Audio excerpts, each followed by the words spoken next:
Então vamos rebobinar um pouquinho. O que aconteceu com o braço? 2 semanas atrás, eu passei por uma cirurgia de reconstrução do manguito rotador, que são os músculos e tendões que sustentam o braço no lugar. Então eles ficam lá dentro do ombro. E por que rotador? Que é como se fosse uma manga de camisa que fica dentro do braço, rodando o braço. Isso quem faz o manguito rotador e esse movimento, essa rotação interna e externa. Então você tem rotadores internos, você tem rotadores externos. E eu lesionei meus rotadores externos. Só que ano passado, né, foi em março do ano passado, foi um dia depois de uma corrida da etapa do Velocitar. Tive a segunda etapa do Velocitar, pra falar a verdade. E aí, o que aconteceu é que eu não podia operar. Eu tava no meio do calendário de corrida, já tava com todo o patrocínio, tudo certo. E se eu operasse, aí a gente ia perder a temporada inteira. Então, não tinha como, não era uma escolha ir pra cirurgia naquele momento. Então, eu fiquei com dor durante 1 ano e 2 meses, mais ou menos. A gente operou dia 1º de maio, só que aí tinha uma lesão de bíceps também. Então o Zé Carlos, que vocês já viram ele aqui na minha rede, né, foi o cara que me ensinou a operar ortopedia em 2001, 25 anos atrás. Por causa dele que eu fui fazer ortopedia, né, descobri que era o que eu queria fazer na minha vida. Aí a gente tá na recuperação, né. São 5 semanas de poia, eu posso voltar a treinar daqui mais ou menos uns 3 meses, treinar com o braço ruim. Então, vai ser uma longa caminhada. Vocês vão ver eu ficar mais magrinho do que eu nunca fiquei, porque perde muita massa muscular. Esse tipo de cirurgia que a gente fica imobilizado, né? Não tem coisa pior do que imobilidade. Mas é uma coisa que precisava fazer, pessoal. Eu tinha dor o tempo inteiro.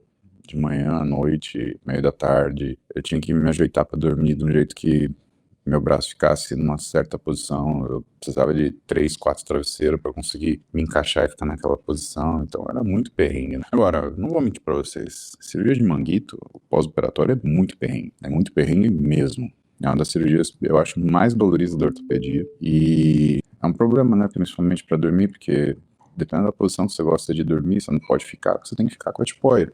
O braço ele não pode abrir, não pode elevar, não pode, você tem que ficar quietinho aqui assim, nessa posição. Então imagina você dormir amarrado aqui, né, o quanto não fica tudo mais difícil. Mas, paciência, fé em Deus, vossa companhia, as coisas se resolvem. Vamos falar de um pouquinho de o que a gente usa pra fazer conta, fazer dieta, né? Será que é isso que tá fazendo você não conseguir fazer dieta? Será que a tua conta é errada? Né? Será que a tua dieta tá muito mais restritiva do que precisaria? Ou será que a tua dieta você não está conseguindo emagrecer porque a conta está com muito mais caloria do que deveria? Então, pessoal, tradicionalmente, na hora do nutricionista fazer o cálculo de dieta, ele tem algumas fórmulas que ele pode utilizar para dar uma orientação, porque né, de onde você tira a caloria? Né? Fica aquela situação assim, tirei do lefo. Né? Não, a gente não tira a caloria das nossas vozes que estão na nossa cabeça, né? A gente tira as calorias da dieta de acordo com determinadas avaliações que a gente faz, né, para ter uma ideia de quantas calorias essa pessoa gasta. E ontem eu postei para vocês eu fazendo calorimetria. E por que eu fui fazer uma calorimetria?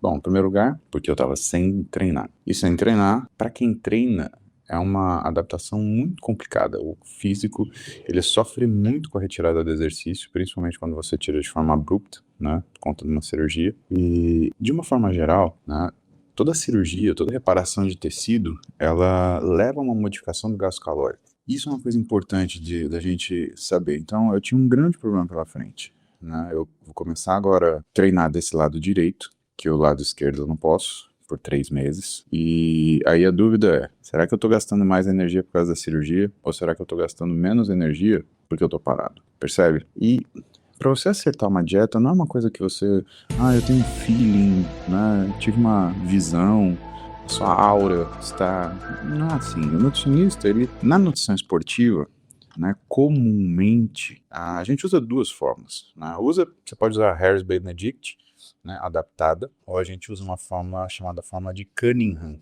que a gente acaba usando mais em medicina esportiva e nutrição esportiva, porque ela é baseada em massa muscular, né, massa magra, na verdade, né, não massa muscular, ela é baseada em massa magra, então se aproxima mais daquilo que é a necessidade da pessoa. Mas qual que é a diferença, né, massa magra, massa muscular? Massa magra é tudo que você tem sem gordura. Então é o osso, é o tendão, é a fáscia, é tudo que é teu corpo, só que não é gordura. Massa muscular é só massa muscular. E por que eu estou retomando esse conceito aqui? Porque muita gente ainda confunde isso. E às vezes apresenta e vê variações de massa magra como se fosse massa muscular, sinônimo de massa muscular. E não é. Tanto que existem variações de massa magra que a gente tem que levar em conta percentuais. Que foi, bebê? Chorando, meu gato. Então, tem contas que a gente faz que o pessoal acaba falando assim: olha, você tá com tanto de massa muscular. Ou então, que quando você tem uma perda de massa magra, isso conta como perda muscular. Isso não é 100% verdade. Água, por exemplo, é uma coisa importante para você ter noção do que tem no teu corpo. E ela entra na conta de massa magra. Então, variações de água modificam massa magra. Acho que o melhor jeito de mostrar isso para vocês vai ser... Eu estou roteirizando um vídeo para mostrar formas de avaliação física e o que muda nessas formas de avaliação física. E eu vou fazer umas coisas meio extremas, assim, para a gente poder avaliar essas diferenças. Para vocês poderem entender isso de uma vez por todas, vocês ficarem mais tranquilos com essa questão que a gente fala da qual que é o meu percentual de gordura, né? Como se isso dissesse se o teu físico está bom ou não. E, na verdade, o que diz se o teu físico está bom ou não é só a sua opinião. É a sua opinião que me interessa. Então você diz se o seu físico está bom ou não. O percentual de gordura ele é um localizador, né? Em algumas situações, a gente pode até ter estimativas, né, daquilo que é mais comum.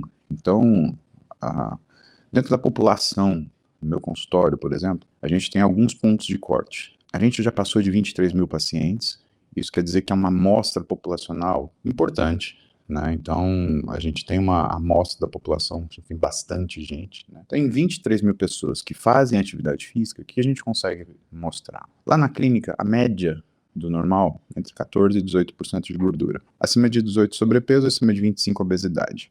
Entre 12% e 14% são pessoas que estão num físico atlético.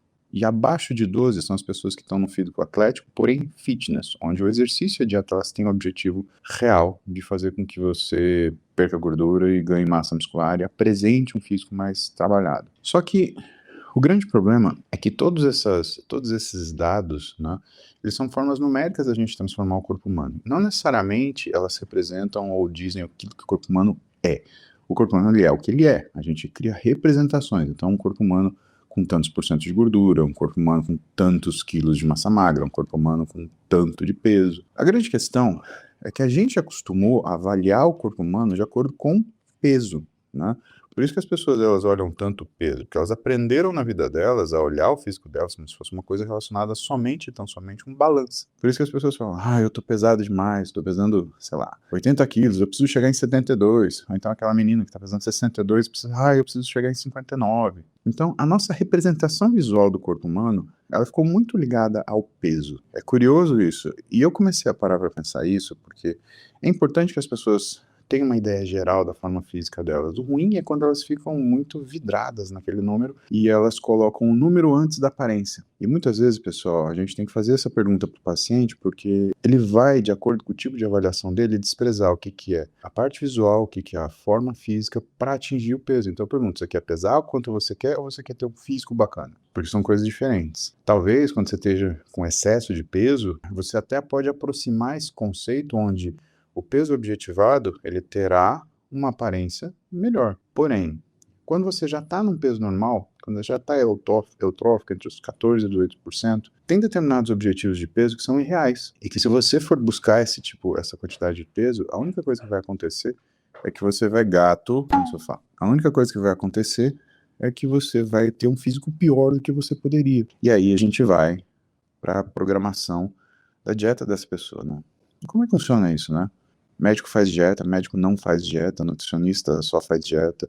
Isso é uma briga bem grande. E assim, a gente tem que ser bem delicado, bem objetivo. A ideia é saber o que é dieta e o que é prescrição dietética. São duas coisas diferentes. O médico não faz prescrição dietética. Em situações de doença ou fora do padrão fisiológico normal, o médico pode fazer dieta. Mas o que é dieta, pessoal? Se você for internado no hospital, né, o primeiro item da prescrição médica é dieta. Dieta hipossódica, dieta laxante, dieta leve, dieta obstipante, dieta hipercalórica, dieta hipocalórica, dieta hiperproteica.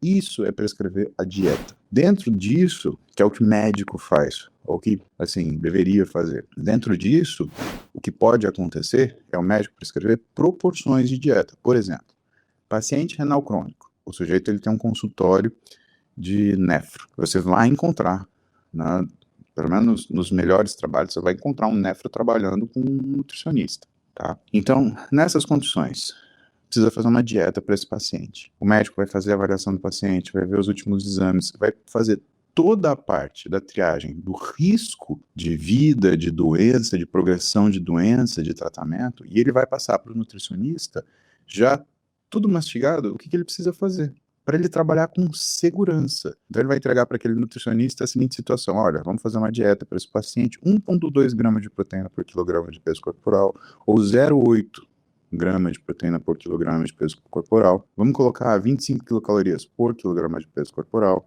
Isso é objetivamente o que é fazer a dieta. E quem sabe isso é médico que trabalha com nutricionista e nutricionista que trabalha com médico. O que o nutricionista faz, e aí sim, isso é objetivamente trabalho do nutricionista, é a prescrição dietética. Ele pega esses números e transforma numa rotina de alimentação, com opções, com variações. E pessoal, é dificílimo fazer as duas coisas, né? Quando você fala com uma pessoa doente, por exemplo, quanto ela tem que, um paciente tem insuficiência renal, quanto ele tem que comer de proteína, carboidrato, gordura e caloria, é uma baita responsabilidade. Quando você vai transformar isso numa rotina alimentar, uma prescrição dietética, é uma baita dificuldade. Não são coisas simples, não são etapas simples, né? Então, até interessante que a gente chegou aqui, né? E chegamos por quê?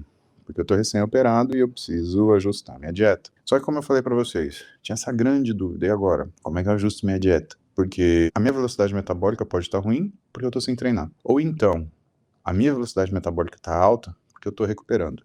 E olha que interessante, a gente tem muitos bons profissionais que estão com a gente. A gente tem uma nutricionista aqui, a Ju, sua nutricionista, e ela mandou a seguinte ponderação: isso pode acontecer porque ele passou por uma cirurgia recentemente. Ó, essa menina manja de clínica. Pós-operatório aumenta a inflamação, cicatrização, resposta a trauma, fazendo o corpo gastar mais energia temporariamente. Ou seja, a calorimetria pode vir mais alta, não porque o metabolismo mudou, fato, mas porque o organismo está em reparo tecidual. Mas eu já vi vários pacientes com também alta, não nesse nível.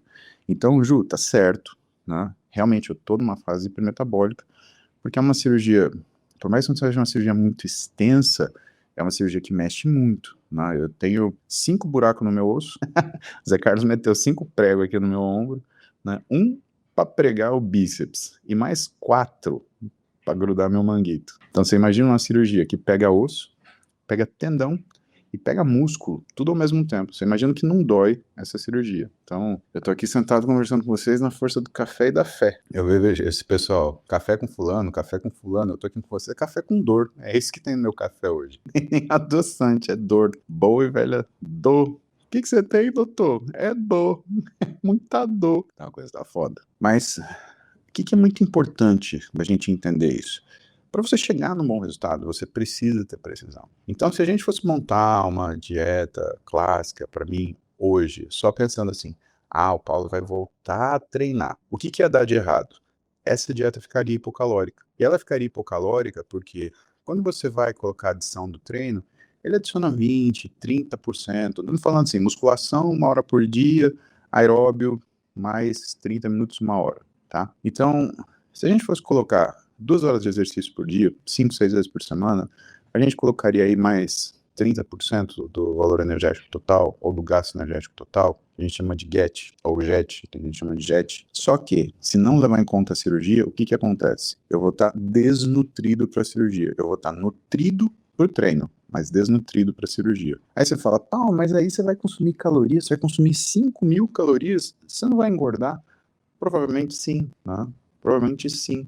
O problema é que eu preciso, antes de qualquer coisa, cicatrizar. Então, esse é um outro grande problema que o nutricionista, o nutrólogo, o médico do esporte, eles encontram, que são nessas fases de recuperação, as pessoas elas ficam mais preocupadas na forma física do que na função. Então, mais importante do que ver como você parece, sabe aqui com o papai? Whisky, ele tá com vergonha de vocês. Então, mais importante do que necessariamente como você tá, né, é justamente como você está funcionando. E isso é importante, né? Senão, a primeira coisa que acontece, você fica suscetível à infecção, né? A cirurgia, por mais limpa, perfeita que tenha sido, ela é uma ferida operatória. A gente tem bactéria na pele, né? Não custa nada uma bactériazinha entrar lá e fazer uma confusão. Por quê? Porque a ferida operatória é um pertuito, né? É um caminho que você pode ter infecção. Infecção de partes moles, cara, é um inferno, né? Principalmente quando você tem uma reparação de manguito, onde você tem, inclusive, você vai até o osso da pessoa, né? Você vai profundamente no tecido daquela pessoa. Então, isso é uma coisa que é um risco que a gente não quer correr, né? Primeiro lugar, primeira coisa. Segunda coisa, é o fato de você sentir-se bem, né? E sentir-se bem, eu acho que tem duas coisas que impactam muito na sensação de bem-estar. A primeira é você ter uma boa noite de sono. A segunda é você ter uma boa alimentação associada. Então, essas duas coisas, elas são as bases do seu bem-estar. Você está bem dormido e bem alimentado. Depois que você tem isso, aí a gente observa o resto, né? Porque, por exemplo, para você conseguir perder gordura, né? E no vídeo da calorimetria, o Heraldo explica isso, né? Como que tem que estar o percentual dos seus gastos, porque pela calorimetria você consegue determinar até isso, né? O quanto você está queimando de gordura, o quanto você está usando de carboidrato. A tendência é quando você tem uma pessoa emagrecendo, o percentual de gasto de gordura seja maior. Então, mesmo eu fazendo uma dieta um pouco mais livre, né, uma dieta com um pouco mais de caloria, ainda assim eu gasto ao redor de 70% das minhas calorias em gordura. E isso é uma habilidade que o meu corpo tem. Ou talvez é alguma coisa que eu também tenha desenvolvido ao longo desses... Eu treino desde os 11, 36 anos de treino. A gente fala muito de memória muscular, né, mas o que mais importa, na verdade, é a tua capacidade metabólica. Então, ou histórico de atleta, né? Alguns gostam dessa definição. Então, isso é muito importante, né? Então, parabéns para a Ju, sua nutricionista, que foi a primeira que falou sobre o gasto da cirurgia.